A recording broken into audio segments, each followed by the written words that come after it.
Shortly before its destruction, Sodom was a portrait of what the world can become when abundance drives the fear of God out of man's heart. The city stood with colossal walls, so imposing that they seemed made to protect something sacred. But what lay within was the exact opposite of holiness. They were high walls, yes, built with intelligence and ingenuity, formed by two rings of sturdy stone and internal corridors where the guards moved freely. Each gate, made of wood, reinforced, with iron plates, required the strength of 6 men to open. That structure conveyed the idea that no harm could befall those who lived there. And it was precisely this feeling of invulnerability that fueled the spiritual decadence of the inhabitants. Pride took over hearts. When a man feels unattainable, he believes he can do whatever he wants. And that is exactly what happened to the inhabitants of Sodom. The city, surrounded by the desert and illuminated by the reflection of the sun on the reddish bricks, seemed to be on fire during the sunset. It was a beauty that fascinated the eyes, but overshadowed the truth. In appearance, Sodom was a glorious place, but its interior was full of perversion. It was a land where God was no longer remembered, and where men themselves had placed themselves as masters of good and evil. Beneath the people's feet, the earth was gushing with wealth. Bitumen, a dark, sticky substance, bubbled naturally from the ground like springs, and this thick liquid was fought over by the greatest kingdoms in the world. Egyptian merchants crossed entire regions, bringing caravans of gold and spices just to exchange for this wealth. It was used to embalm the noble dead, to seal ships, to build monuments. In Sodom, all one had to do was dig, and wealth would come to the surface. But with ease came pride. When everything is easy, character is put to the test. And in that place, pride won over humility. The abundance was not limited to the soil. The women of Sodom were known for their vanity and ostentation.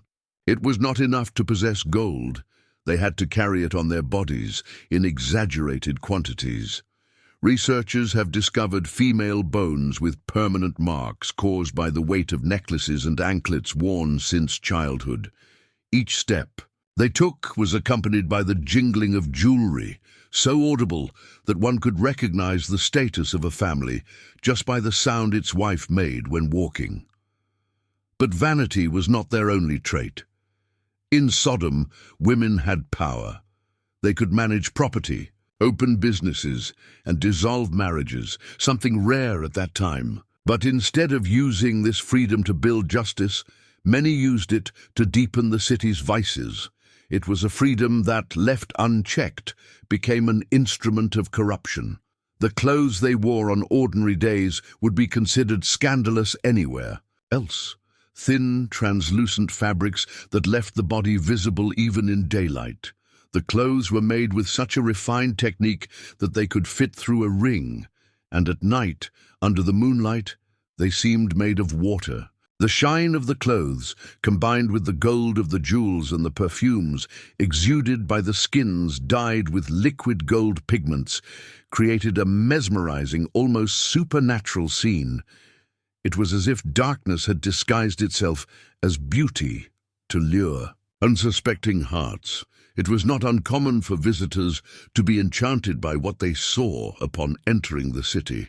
But it only took a few days for them to realize that its beauty was a trap. The city's festivals lasted for days, even weeks. They began with the new moon and only ended with the full moon. During this time, no laws were enforced.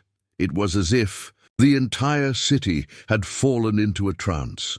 There were open-air banquets, dancing in the squares, music echoing day and night. And behind all this apparent joy, there was complete debauchery. Sin had ceased to be something secret. It had become routine, it had become fashion, it had become pride, and anyone who questioned it was treated like a fool. Sodom believed itself to be invincible, protected by its walls, rich in nature, intoxicated by its own beauty, and powerful in its own strength, it became a symbol of human arrogance. But in the eyes of God, it was a place that had lost its heart. It was a city that no longer knew compassion, fear, or justice. And it was in this city that the Lord, in his infinite patience, decided to act, not only to destroy evil, but to show the entire world that no wall is high enough to keep out divine justice, even with all the opulence that marked the daily life of Sodom. It was in the shadows that the true face of that civilization was hidden. The parties that so enchanted visitors quickly revealed themselves to be a portrait of a society without limits, where freedom had been corrupted until it became decadence. For long weeks, the celebrations did not cease. When the new moon rose, in the sky, it was as if the city cast aside any shred of morality and completely gave in to its deepest desires. In those days, the streets were transformed into halls lit by flickering torches, and lavish banquets were only the prelude to the excesses that followed. The smell of exotic roast meats, breads with aromatic herbs and spices from distant lands, filled the air like an intoxicating mist. The sounds of flutes and drums echoed incessantly, lulling a crowd that danced, ate, drank, and got lost. It was a time when no rules were respected, no limits were imposed, and the sins that would normally shame any soul were there exalted as symbols of freedom and pleasure. This momentary liberation, which began as a celebration, soon revealed itself as a lack of control. It wasn't a break for rest. It was a suspension of consciousness. The city had created its own gods, its own laws, and its own rituals. And at the heart of these rituals were the temples, buildings towering with majestic columns that seemed to touch the heavens. Unlike the ordinary temples of other ancient cities, in Sodom, the altars were open to the sky, so that the full moon could bathe the center of the sanctuary in its silvery light. On darker nights, these celestial lights met polished metal mirrors on the walls, multiplying their brightness and creating an almost mystical atmosphere. These temples were dedicated to the goddess Astarte, a symbol of fertility and carnal love. And there, the women of Sodom, as adorned as they were powerful, took on the role of priestesses. When the moon reached its zenith, these women would conduct secret rituals, dressed in blue robes embroidered with silver thread, their bodies exuding sweet perfumes, their steps rhythmed by the deep sound of drums. According to ancient testimonies, there were times when the ground would tremble, as if the earth itself were witnessing the sins committed under the guise of worship. These priestesses were not just religious figures. They were respected and influential leaders, capable of making political decisions, running businesses, and even proposing laws. Such a level of autonomy was unthinkable in other nations of the time. But power, when disconnected from truth, always leads to perdition. And there, in Sodom, the sacred had been profaned, and the temple had become a stage for rituals charged with sensuality and idolatry. The worship of the true God had been replaced by cults of the body, pleasure, and human pride.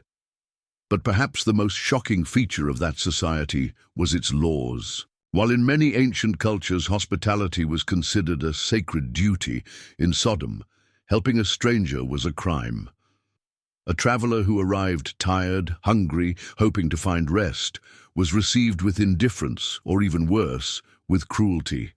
If anyone dared to offer a glass of water or a piece of bread to a stranger, they were punished violently in front of everyone. A young woman named Pelatit became a symbol of this perverse inversion. Seeing a thirsty and malnourished beggar near the city walls, she offered him bread in a simple gesture of mercy. But kindness in Sodom was seen as transgression. Pelatit was condemned not only to death, but to a cruel death. She was tied to a wall and covered in honey, left at the mercy of insects until the life was slowly torn from her. And all this under the satisfied eyes of the population, The people applauded, laughed, and celebrated. What in other places would be called compassion, here was treated as treason. Justice had been perverted, evil had become law, and goodness, punishment.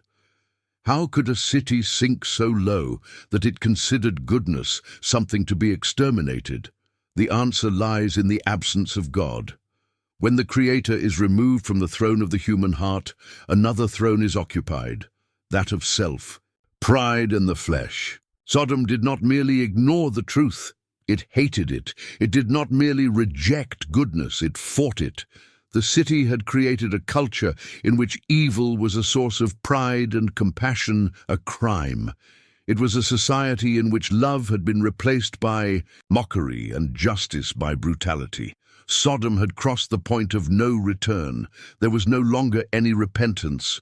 There was no longer any room for mercy. It was as if heaven itself was silent, waiting for the exact moment when the hand of divine justice would descend upon the city. And in that silence, an invisible pain ran through the heavens, because God, even though he is just, does not rejoice in the destruction of the wicked. But when the heart of man turns to stone and wickedness turns to celebration, then judgment is inevitable. In the vastness of the desert, Sodom stood not only as a center of power and wealth, but as a distorted reflection of all that human beings can become when they abandon the ways of the Lord. Corruption no longer inhabited only customs or temples. It had infiltrated even the structure of justice. In a city where sin dressed up as normality, the courts had become theaters of mockery and the judges puppets of evil. The sentences did not seek truth, only spectacle. There was no interest in restoring, only in humiliating. The main court of Sodom was in the center of the city, surrounded by columns of polished red marble. At first glance, the building seemed majestic, a symbol of wisdom and order, but it was soon clear that the opposite was true. The 5 judges who sat on high thrones wore black robes adorned with symbols of gold and red, not as a sign of legitimate authority, but as a mark of a corrupt power that judged not on the basis of truth, but according to the whims of the powerful. Eleazar, a righteous merchant, was one of the many victims of this twisted system. As he crossed the city, he saw a man lying on the side of the road, weak and hungry. Moved by the compassion he still carried in his heart, he offered him a piece of bread and a canteen of water. He did not know that the man was an accomplice of the judges themselves, placed there as a trap to capture any act of kindness. Eleazar was taken to court and charged with encouraging vagrancy and disobeying the social equality law, a legal aberration that prohibited any gratuitous display of generosity. Before the judges, he was given 2 options. Either he would hand over his entire caravan of goods as a fine, or he would submit to a public trial, which meant torture and humiliation.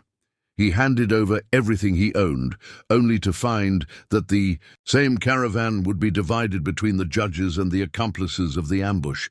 Justice had been purchased. Evil was promoted, and good was punished. It was such a profound inversion of the divine order that heaven itself seemed to hold its breath, awaiting God's response in the face of such wickedness. And when man, in his madness, begins to govern according to his own desires, forgetting the Creator, he ends up destroying everything he touches, even the innocent. But the courts were not the only place where cruelty took shape. In times of crisis, when drought struck the countryside or earthquakes shook the foundations of the city, the inhabitants did not turn to God. Instead, they descended into the depths of the temples to offer the unthinkable, human lives. They believed that by sacrificing young people, they would ensure that prosperity would return. It was the desperation of a society that, having forgotten the God of life, began to feed on death.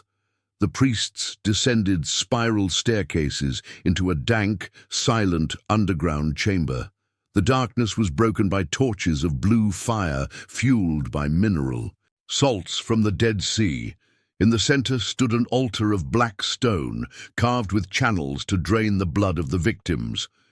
The bodies were chosen from the city's own youth, children and teenagers who were brought as offerings. The walls were marked with strange inscriptions and drawings of deformed entities, symbols of a cult that had lost all connection with heaven.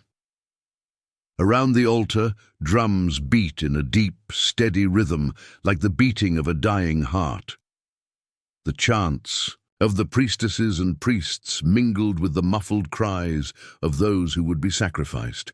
This was not just a ritual, it was a descent into the abyss. And the most terrible thing was that it was accepted, legitimized, and, in some cases, even celebrated by the population. The belief that the blood of innocents could sustain the abundance of the city was a portrait of the spiritual blindness that had taken hold. Life had lost its value, childhood had lost its purity, and the sacred had been desecrated to its very foundations.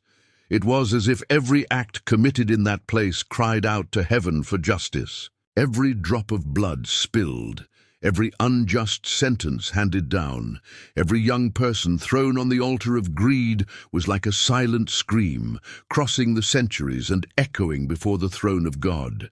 And even in all this darkness, the people still believed they were in control. They continued to build, feast, sell, adorn their bodies, make plans for the future, as if nothing could touch them. But God's long-suffering, however generous, has a limit, and Sodom, with all its arrogance and cruelty, was moving fast toward the day of reckoning. A day when the walls would not be high enough, nor the gold enough, nor the priests powerful enough to hold back the fires of judgment. Amidst the wealth that flowed from the land and the rituals hidden beneath the temples, Sodom had created a culture where wickedness ceased to be the exception and became the norm. And it was in this warped environment that something even darker emerged, the city's pleasure in torturing foreigners. Those who came from afar, full of hope and enchanted by the brightness of the walls and the reflection of the sun on the palaces, soon realized that they were walking into a trap, a cruel trap built by human hands and maintained by hardened hearts. At dusk, special bells would ring when a stranger crossed the city gates. This sound, which was supposed to symbolize welcome and hospitality, was actually an announcement. Another victim has arrived. It was the beginning of a perverse ritual, where the guest was treated not as a visitor, but as prey. Instead of being guided to inns or welcomed with water and bread, as was the tradition of so many ancient cultures, travelers were ignored on the streets, observed with cold eyes, as if they were intruders who were disrupting the order of Sodom. And if any of them insisted on seeking help, the true face of the city was revealed. It was common for foreigners to be captured by groups posing as hosts. They were taken to public squares, and there, in front of a crowd, a sick game began. Some were forced to dance barefoot on hot coals, while people threw small stones at them, as if they were participating in a cruel competition. Others were tied with ropes and forced to perform absurd tasks while being mocked and humiliated. All this was done in broad daylight, in front of children, elders, nobles, and priests, and no one was scandalized. On the contrary, they laughed, applauded, celebrated. Cruelty had been turned into entertainment, and this was no isolated case. It was custom. It was culture. It was the way Sodom dealt with those who were different. It was not enough to despise them. It was necessary to destroy their spirit, crush their dignity, snuff out any spark of humanity that still existed in those who dared to set foot there without permission. The city no longer just tolerated evil, it glorified it. How could the Lord look upon all this and remain silent? This wickedness was not limited to the isolated acts of ordinary citizens. It was supported, approved, and conducted by those who were supposed to protect order, the judges. Justice had been transformed into a grotesque farce where victims became Defendants and criminals were glorified. Everything was corrupt. Truth was stifled, goodness was punished, innocence was destroyed. And yet Sodom continued to grow. The city never stopped. Merchants continued to come in search of the famous bitumen. Caravans brought spices, fabrics, and metals, and the palaces were stocked with delicacies that would last for decades. The art of food preservation was so advanced there that many families kept in their pantries foods prepared in their grandparents' time. These included smoked meats, fruits dipped in honey, breads leavened with herbs, and stored in jars sealed with aromatic resins. It was as if the city never had to fear famine. There was too much abundance, but this abundance, instead of generating gratitude, produced arrogance. The parties became even more opulent, the banquets longer and longer. Waste was seen as a sign of status. It was common for rare foods to be displayed on tables simply to show power and then thrown away while hungry strangers died in the streets. Abundance had destroyed the sense of need, and when man believes that he lacks nothing, he forgets God. Sodom became a place where human life was worth less than a golden ornament, where truth was buried beneath layers of pride, and where every smile hid a hardened heart. It was a people who knew luxury but did not know love, who mastered impressive techniques of preservation but had forgotten to preserve what was most essential: mercy, justice, and faith. And even in the face of such decadence, there was silence in heaven. A silence that was not omission, but mercy. A time extended by God, not because he approved of the acts of those people, but because he was still waiting for a repentance that would never come. Judgment does not come in a hurry. It walks patiently, giving man the chance to return. But when this chance is ignored, the silence is broken by thunder, and Sodom was already on the verge of its final dawn. In the heart of the night, while the festivities in Sodom dragged on with laughter and profane music, the heavens remained attentive. The appearance of prosperity did not deceive the one who searches the hearts. With each gesture of cruelty, with each drop of innocent blood spilled, the cup of divine wrath was filled.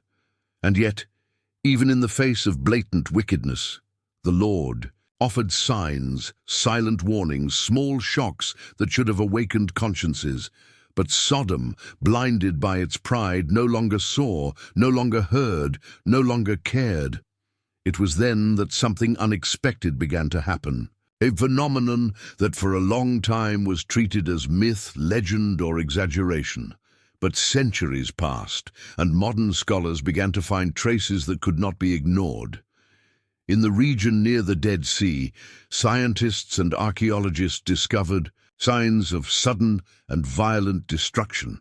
Layers of ash, fragments of coal, and even materials melted at temperatures so high that no ancient furnace would be able to produce them. The stones, burned as if they were wax, told a story that books had forgotten, but that the heavens never failed to record. In recent excavations, pieces of vitrified glass were found, the result of extreme heat, like an explosion from the sky. And it wasn't just any explosion. Chemical analyses revealed microspheres of extraterrestrial materials, elements that only form under cosmic impact. Science, which had long treated the destruction of Sodom as a parable, began to recognize that something very real had happened.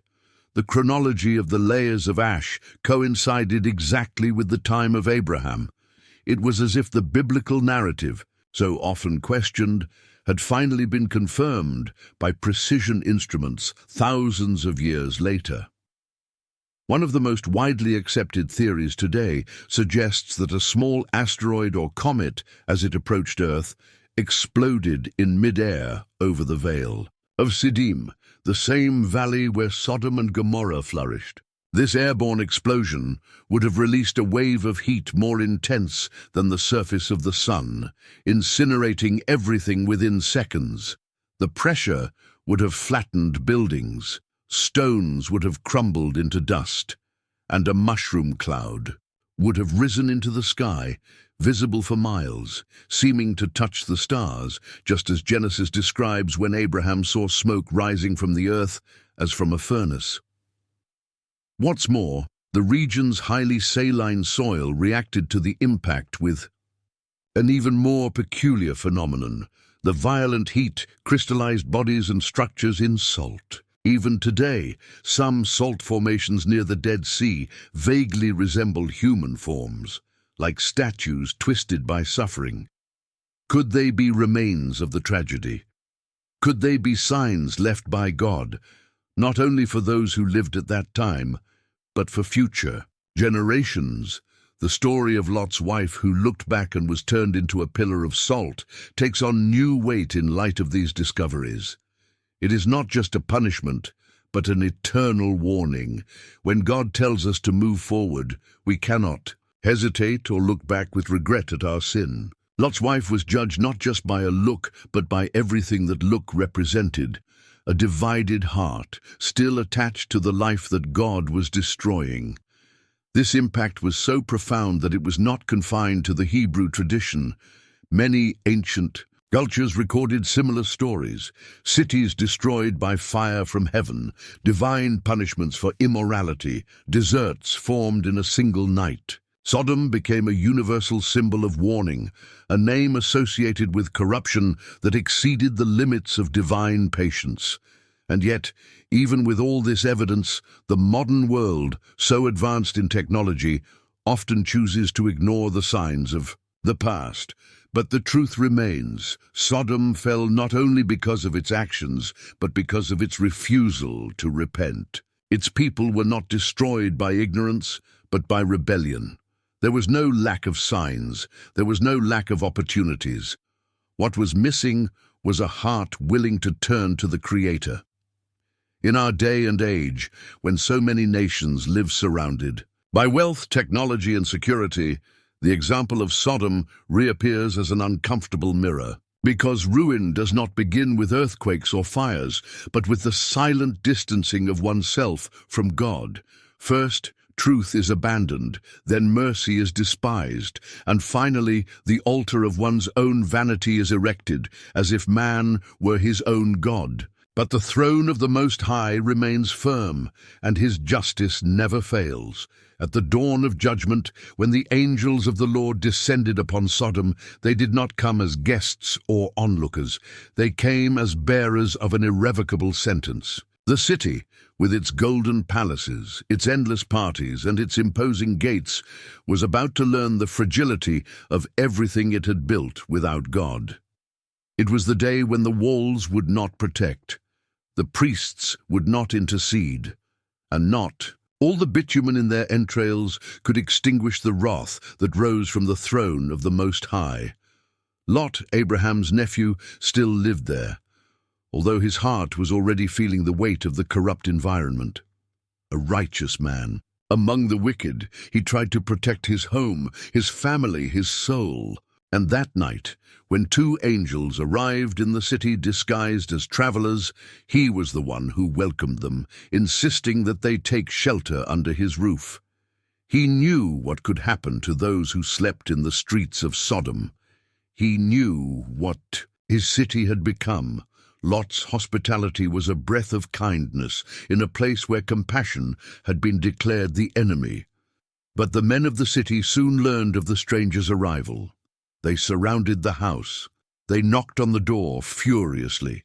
They would not talk or listen. They wanted to defile.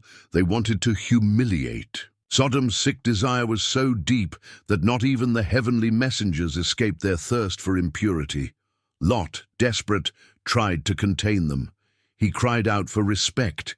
He pleaded for moderation. But those men no longer knew limits. They were blinded by lust, blinded by pride, blinded by sin. It was then that the angels revealed their nature. They stretched out their hands and with a divine gesture blinded those who were outside. The crowd groped for the walls, stumbled, screamed, but could not find the door. It was as if God, for a moment, said, "Enough!" And there, in that silent night, the sentence was declared: Sodom would be destroyed, not out of revenge, but out of justice, not out of caprice, but out of holiness. The time had come when divine patience would be transformed into judgment. The angels commanded Lot to gather his family and leave the city immediately. The time for mercy had passed. There was still a chance for those who chose to obey, but that chance would not wait for hesitation. Lot tried to convince his sons-in-law, but they scoffed. They laughed as if it were all a fable. It was hard to believe that the city of gold, pleasure, and power could fall.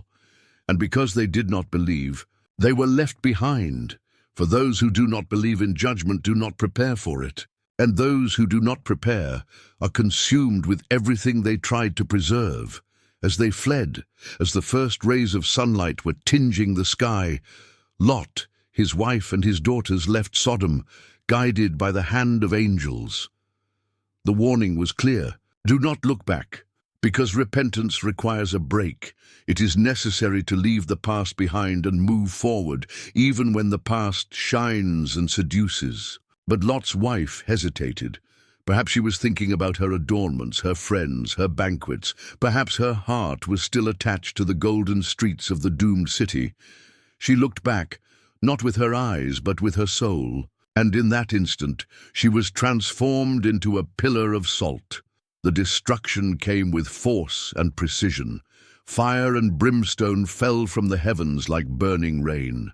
The earth shook, the hills melted, the valley was consumed in smoke and flames. Everything solid was shattered, everything proud was laid low, and the city that once shone like gold was turned to ash, ruin, and silence. The once fertile fields became barren. What once seemed eternal was gone in the blink of an eye, and from that day on, Sodom became a symbol, not only of immorality, but of warning. Its memory echoes through the centuries like a cry from heaven to earth.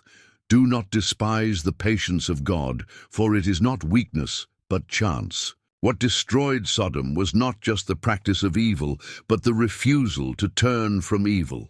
The hardened heart, the silenced conscience, the disregard for the voice of the prophets. These dug the abyss beneath its feet. Today, many cities resemble that ancient Sodom. They boast of wealth, praise their freedom, mock their holiness, and believe themselves safe behind walls of technology and progress. But God has not changed. His love still calls, His grace still reaches, and His justice still stands. The story of Sodom is not just about destruction, it is a call to choice. Either we listen to the voice calling us out of the city, or we will perish with it. May we never be found looking back, longing for what God has already decided to judge. May our hearts be steadfast, our eyes forward, and our souls surrendered to Him who is just, holy, and eternal. For He does not desire to destroy, but to save. And until the very last moment, His hand remains outstretched, calling to those who can still be reached.